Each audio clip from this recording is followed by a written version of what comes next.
Assalamu alaikum wa rahmatullahi ta'ala barakatu. Muna ma 'yan uwan fatan kowa yawon lafiya. Allah ya sa haka, amin summa amin. A karatunmu na yau za mu tashi akan mataki na 7 a ɓangaren bazdau. Shi ne a karatun sanin matsalubi. Wato a nan shi ne za mu gano matsalubin ɗali'i. Shi ne matsalubi, abinda ake nufi samuwa da buƙata ko kuma samun abu, wato samuwar buƙatar ɗali'i. Misali, mace ce kake so sai aka yi da niyyar zan samu auren wannan matar, to shi ne matsalubi. Kai duk dai abin da aka yi bincike da niyyar zan samu wannan abun kuwa ko a'a, duk dai ko menene to shi ne matsalubi. Nan ne matsalubi zai aiki. Misali kaman mu samu ƙali dakili, shi ne ɗali'i, to ya yi tafiyar 3. Misali ƙali dakilin idan ya sauka farko ya tafiyar 3, to matsalubinsa shi ne ɗariƙi.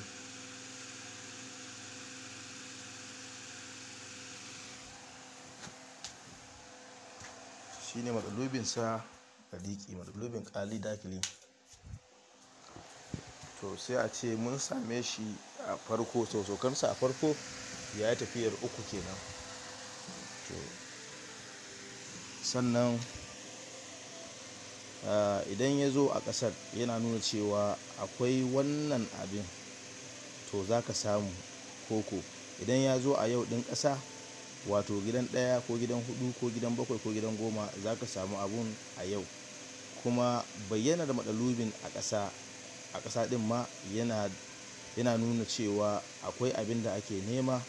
Idan yana bayyane, idan matsalubin ɗali'i ya zo a autadun ƙasa kuma infisali da itisali bai gitta a tsakaninsu ba, to za a samu abin da ake nema ɗin a yau ɗin.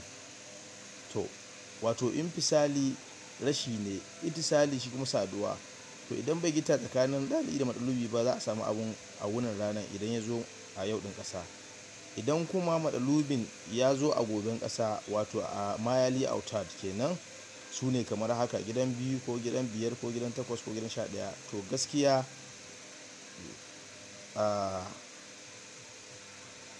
gaskiya ba za a samu abun ba sai an yi addu'a. Sannan idan ya zo a jiyan ƙasa, gidan 3 ko gidan 6 ko gidan 9 ko gidan 12, ko da itisali ko babu itisali, ko da infisali ko babu infisali, to ba za a samu buƙatar ba. To alhamdulillahi, karatunmu kenan zai tsaya nan mataki na 7, sai wani sati za mu yi mataki na 8 a farma annabin rahama sallallahu alaihi wasallam. To a wannan matakin ne a wannan matakin na 7 ne na samun matsalubin nan ko sanin matsalubi. Za mu yi bayani yadda ake zuba ƙasa ɗin, sai mu gani kuma mu kiyaye insha Allah.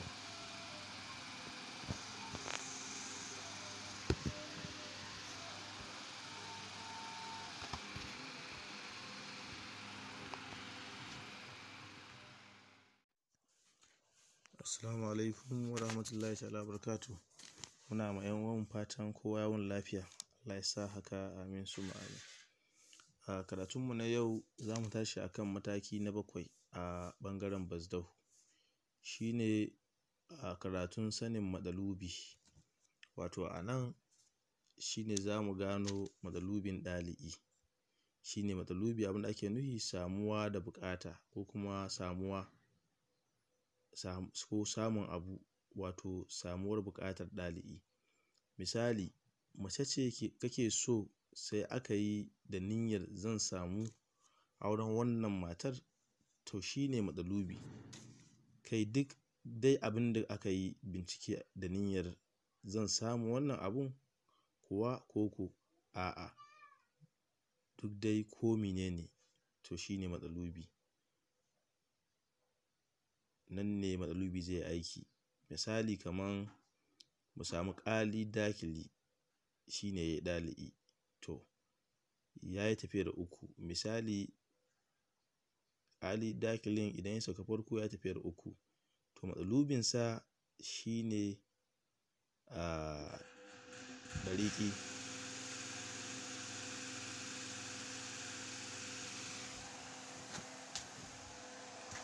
Shi ne matsalubinsa ɗariƙi, matsalubin ali dakilin. To sai a ce mun same shi a farko, to saukarsa a farko ya yi tafiyar uku kenan. To sannan idan ya zo a ƙasar yana nuna cewa akwai wannan abin, to za ka samu koko idan ya zo a yau ɗin ƙasa, wato gidan ɗaya ko gidan hudu ko gidan bakwai ko gidan goma, za ka samu abun a yau. Kuma bayyanar matsalubin a ƙasa ɗin ma yana nuna cewa akwai abin da ake nema.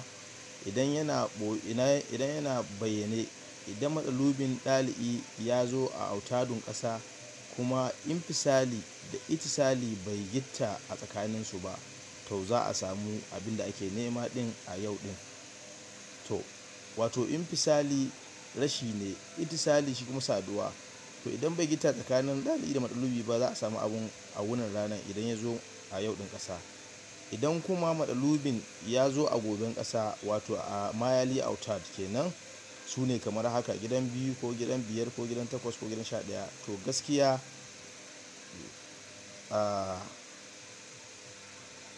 gaskiya ba za a samu abun ba sai an yi addu'a. Sannan idan ya zo a jiyan ƙasa, gidan 3 ko gidan 6 ko gidan 9 ko gidan 12, ko da itisali ko babu itisali, ko da infisali ko babu infisali, to ba za a samu buƙatar ba. To alhamdulillahi, karatunmu kenan zai tsaya nan mataki na 7, sai wani sati za mu yi mataki na 8 a farma annabin rahama sallallahu alaihi wasallam. To a wannan matakin ne a wannan matakin na 7 ne na samun matsalubin nan ko sanin matsalubi. Za mu yi bayani yadda ake zuba ƙasa ɗin, sai mu gani kuma mu kiyaye insha Allah.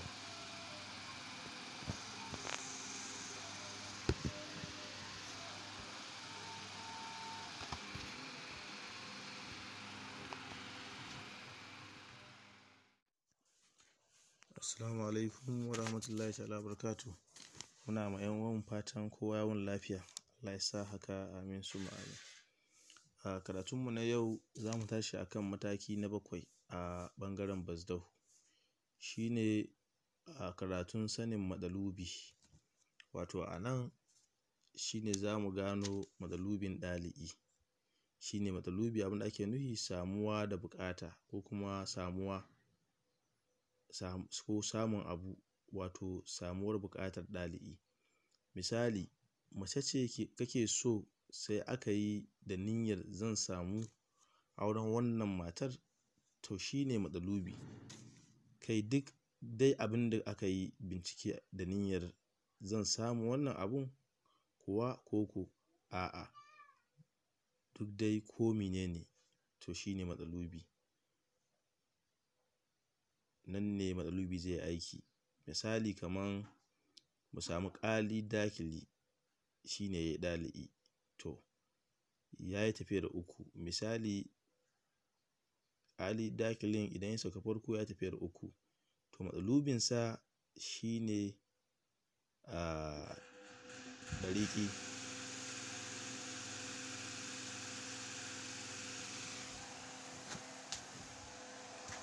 Shi ne matsalubinsa ɗariƙi, matsalubin ƙali dakilin. To sai a ce mun same shi a farko, to saukarsa a farko ya yi tafiyar uku kenan. To sannan idan ya zo a ƙasar yana nuna cewa akwai wannan abin, to za ka samu koko idan ya zo a yau ɗin ƙasa, wato gidan 1 ko gidan 4 ko gidan 7 ko gidan 10, za ka samu abun a yau. Kuma bayyanar matsalubin a ƙasa ɗin ma yana nuna cewa akwai abin da ake nema.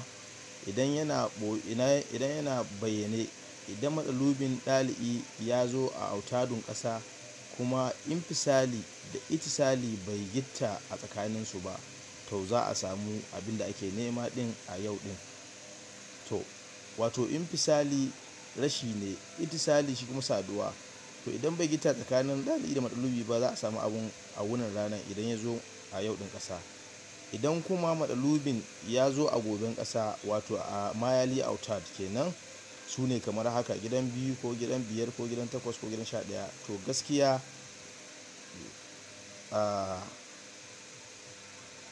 gaskiya ba za a samu abun ba sai an yi addu'a. Sannan idan ya zo a jiyan ƙasa, gidan 3 ko gidan 6 ko gidan 9 ko gidan 12, ko da itisali ko babu itisali, ko da infisali ko babu infisali, to ba za a samu buƙatar ba. To alhamdulillahi, karatunmu kenan zai tsaya nan mataki na 7, sai wani sati za mu yi mataki na 8 a farma annabin rahama sallallahu alaihi wasallam. To a wannan matakin ne a wannan matakin na 7 ne na samun matsalubin nan ko sanin matsalubi. Za mu yi bayani yadda ake zuba ƙasa ɗin, sai mu gani kuma mu kiyaye insha Allah.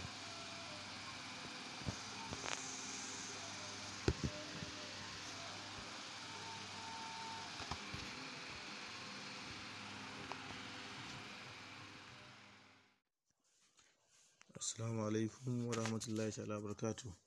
Muna ma 'yan uwan fatan kowa yawon lafiya. Allah ya sa haka, amin summa amin.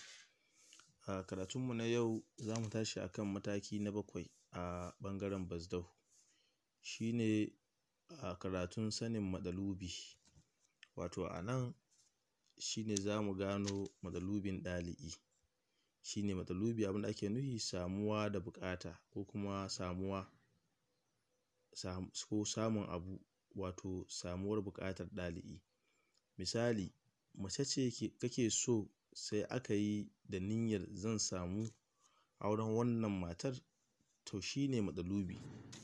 Kai duk dai abin da aka yi bincike da niyyar zan samu wannan abun kuwa koko a'a, duk dai ko menene, to shine matsalubi. Nan ne matsalubi zai aiki. Misali kaman mu samu ƙali dakili, shine yayi ɗali'i, to yayi tafiyar 3. Misali, ƙali dakilin idan ya sauka farko ya tafiyar 3, to matsalubinsa shine ɗariƙi.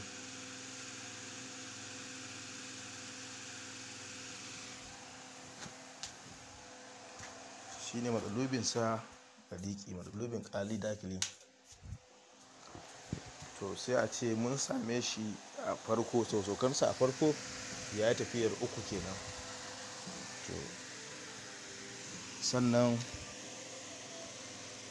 idan ya zo a ƙasar, yana nuna cewa akwai wannan abin, to za ka samu koko.